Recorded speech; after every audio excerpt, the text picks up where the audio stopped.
இன்னைக்கு சிக்கன் பிரியாணி செய்ய போகிறோம். கறியை ஃபஸ்ட்டு ஊற வச்சிடலாம். அதுக்கு வேண்டியது ஃபஸ்ட்டு வந்து மஞ்சாத்தூள் போட்டுக்கலாம். 3/4 கிலோ கறி இது.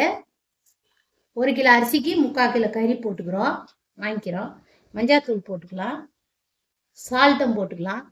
2 டீஸ்பூன் மிளகாத்தூள், இஞ்சி பூண்டு பேஸ்ட் வந்து அரைச்சி அதிலே போட்டுக்கலாம். பிரியாணி செய்யறதுக்கு கொஞ்ச நேரம் ஊறணும், அரை ஒரு ஊறுனா தான் நல்லா இருக்கும் சாப்பிட்றதுக்கு. தயிரை போட்டுக்கலாம். தயிர் வந்து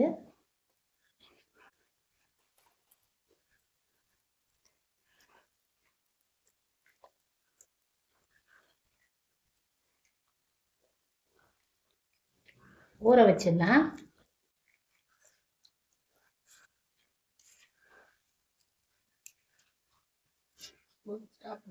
மூடி வச்சிடலாம். அதுக்கு தேவையான ஆயில் ஊற்றிக்கலாம்.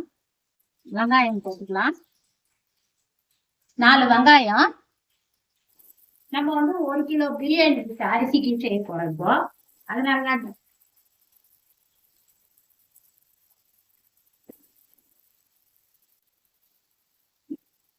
பச்சை மிளகா, புதினா, இது வந்து செவக்கட்டும். பிரியாணிக்கு வெங்காயத்தை நல்லா செவக்க வச்சிடணும். செவந்த பிறகு தான் போடணும். பட்டை, லவங்கம் எல்லாம் ஏலக்காயெல்லாம் அரைச்சி சோம்பெல்லாம் அரைச்சி வச்சுக்கிறோம். இப்போ வந்து பவுட்ரு பண்ணிக்கின்னு பிரியாணிக்கு மசாலா நம்மளே வீட்லேயே இது பண்ணிக்கின்னு வெங்காயம் நல்லா செவப்புன்னு வறுவல் ஆகணும். இஞ்சி பூண்டை வந்து கறியில் போட்டு ஊற வச்சிட்டோம். தக்காளி போட்டுக்கலாம்.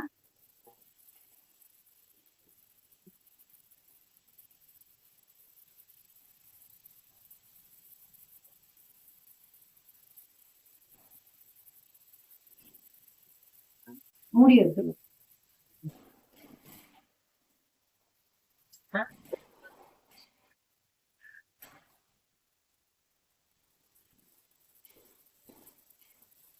கறியை போட்டுக்கலாம்.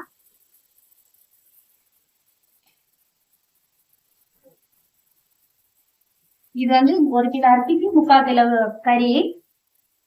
இதுல இஞ்சி பூண்டெல்லாம் போட்டு வச்சிட்டோம்.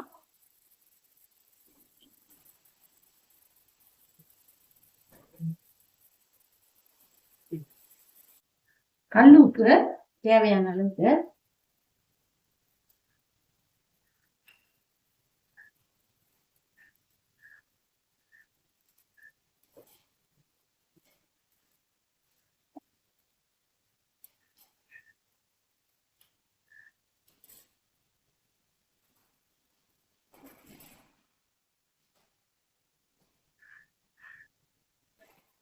இப்போ தண்ணி ஊற்றிக்கலாம். கறி வேக வச்சலாம்.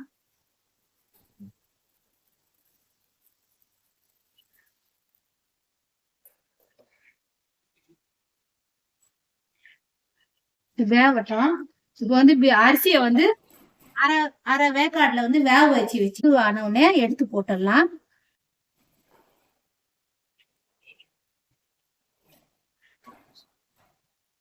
இப்போ வந்து சாப்பாடை எடுத்து வெந்துச்சு, அரை வேக்காட்டில் இருக்கு, எடுத்து இப்போ போட்டுக்கலாம்.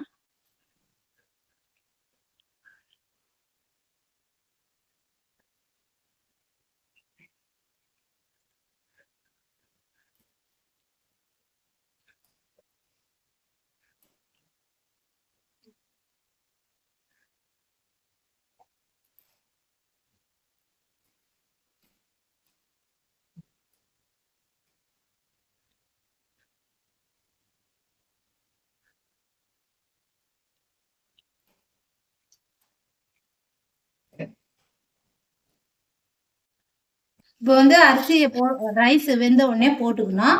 இப்போ வந்து பிரியாணியை வந்து கஞ்சி தண்ணியில் செய்யக்கூடாது. இப்போ வந்து நம்ம வந்து கடையில் கூட அப்படிதான் செய்வாங்க. இப்போ கரண்டி வந்து இப்படி திருப்பி வச்சு கலரணும். அப்படி வச்சு கலரக்கூடாது. இப்போ பிரியாணிக்கு மூடி போட்டுடலாம். தம் போட்டு போயிடலாம்.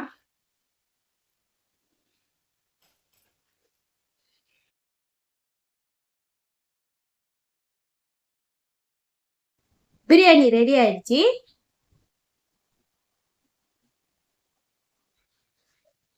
வந்து நல்லா சுவையான பிரியாணி நம்ம செய்துட்டோம்.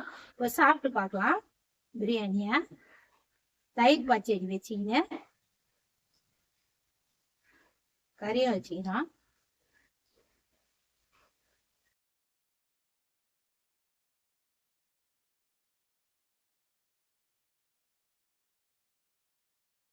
சூப்பரா இருக்கும்.